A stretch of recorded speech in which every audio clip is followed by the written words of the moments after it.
Bom dia, queridos irmãos. Estamos iniciando mais uma Escola Bíblica Virtual. Estamos estudando sobre os conflitos da vida, com o seguinte tema: na hora da enfermidade e do luto. Hoje nós vamos ver o poder da palavra de Deus na vida do ser humano. O que o Evangelho pode fazer na vida espiritual, na vida física e na vida psicológica do ser humano. Então, nós vamos ver, o Evangelho tem poder para a cura. Claramente sabemos que Deus pode curar todas as coisas, todas as enfermidades. Mas entre curar e não curar está a vontade de Deus. E como nós já temos falado, nós temos que descansar na vontade de Deus. A oração do Pai Nosso nos ensina isso. Seja feita a tua vontade ou a vossa vontade, assim na terra como no céu. Então, nós vamos ver que Jesus, ele desempenha um papel fundamental em curar pessoas.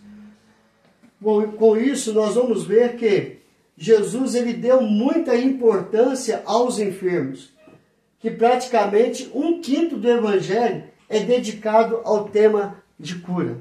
Então, Jesus, ele se preocupava com os enfermos, e todos aqueles que foram até ele foram alcançados pela graça e pela misericórdia de Deus, por meio do poder que operava na vida de Jesus. Então, ele curou muitos enfermos, muitas enfermidades, tanto física como espirituais. E nós vimos isso. Além de Jesus dar muita importância aos enfermos e tratar destes enfermos, Jesus também delegou responsabilidades.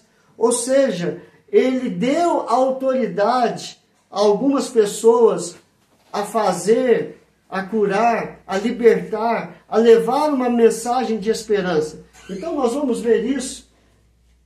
Marcos capítulo 6, verso 12 e 13. Então, saindo eles, pregavam ao povo que se arrependessem, expeliam muitos demônios e curavam numerosos enfermos, ungindo-os com óleo. Marcos capítulo 6, verso 12 e 13. Quem que eram esses? Os discípulos. Então, Jesus enviou os discípulos a pregar, a falar da mensagem de Cristo, a pregar o arrependimento dos seus pecados. Eles expeliam muitos demônios de pessoas que estavam sendo usadas pelo inimigo e curavam numerosos enfermos. Então, ele delegou responsabilidade aos seus discípulos. Isso fica bem claro também em Lucas capítulo 9, verso 1 e 2 e o verso 6. Tendo Jesus convocado os 12, deu-lhes o poder e autoridade sobre todos os demônios e para efetuar curas. Também os enviou a pregar o reino de Deus e a curar os enfermos. Então, saindo, percorriam todas as aldeias, anunciando o evangelho e efetuando curas por toda parte. Lucas capítulo 9, verso 1 e 2 e o verso 6. E também em Mateus capítulo 10, de 5 a 8. A estes 12 enviou Jesus, dando-lhes as seguintes instruções: não tomeis rumos aos gentios, nem entreis em cidades samaritanos, mas de preferência procurai as ovelhas perdidas das casas de Israel, e à medida que seguirdes, pregai que está próximo o reino dos céus, curai os enfermos, ressuscitai os mortos, purificai os leprosos, expeli demônios, de graça recebestes e de graça dai. Então, Jesus, ele deu autoridade aos discípulos a expulsar demônios e a curar enfermidades. E também a pregar o reino de Deus que estava próximo. Então, irmãos, depois disso, ele dá autoridade também, ide, fazer discípulos. Né? Então, nós também temos esta autoridade de levar a palavra do Evangelho que cura, que liberta, que restaura. Sempre lembrando da vontade de Deus, da soberania de Deus. Deus está no controle de todas as coisas. Continuando aqui, irmãos, o Evangelho tem poder para a cura. A fé e a vontade de Deus. como trabalham a fé e a vontade de Deus? Então nós vamos ver, queridos, que é importante crer que Deus tem poder para curar. Isso é fé. Eu creio que Deus tem poder para curar.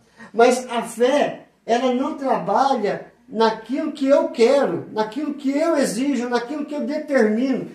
A fé, ela opera no ponto de vista de Deus. Ou seja, é importante crer que Deus tem poder para curar, mesmo que do ponto de vista ainda não há solução. Mas reconhecer a vontade de Deus. Há momentos que os médicos chegam e falam, olha, esta enfermidade não tem cura.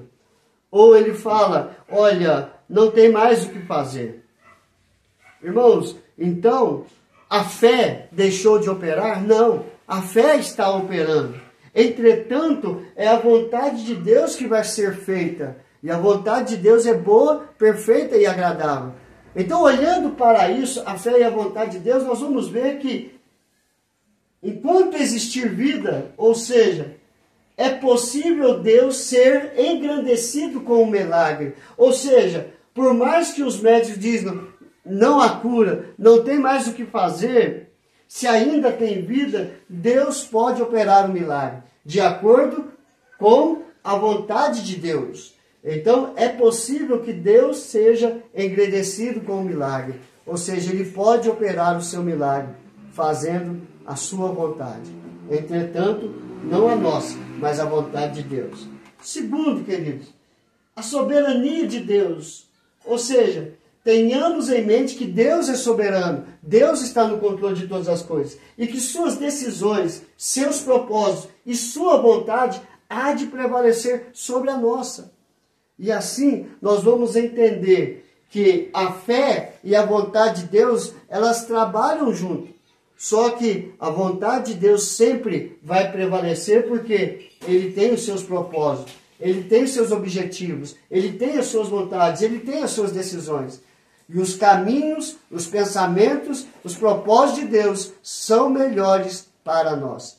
Então nós vamos ver que, ora, Deus, aquele que é poderoso para fazer infinitamente mais do que tudo quanto pedimos ou pensamos, conforme o seu poder que opera em nós. Ou seja, a vontade de Deus, Ele é poderoso para fazer infinitamente mais daquilo que nós estamos pedindo. Mas Ele só vai fazer de acordo com a vontade dEle, ou seja, conforme o seu poder que opera em nós. E assim, crendo na vontade de Deus, a nossa vida é uma vida que glorifique a Deus, porque dEle e por meio dEle e para Ele são todas as coisas, pois a glória eternamente. A Ele, pois, a glória eternamente. Amém. Vivendo assim, irmãos, nós vamos entender que as enfermidades estão ali, não para nos afastar de Deus, mas as enfermidades estão aí para que possamos estreitar cada dia mais a nossa vida com Deus. Buscar uma profunda intimidade com Deus, entendendo a sua soberania, a sua vontade e descansando na vontade de Deus. E a vontade de Deus é o melhor, mesmo que não seja feita a nossa vontade, mas Ele sempre terá a última palavra, e a palavra dEle é a sua vontade, e a sua vontade é boa, perfeita e agradável. Que Deus te abençoe. Vamos orar? Senhor, graças te damos pelo teu grande amor, ó Pai. Sustenta-nos com a tua palavra. A tua palavra é a verdade. E sendo a verdade, cura, liberta e santifica. Fortalece e edifica o nosso coração, a nossa vida.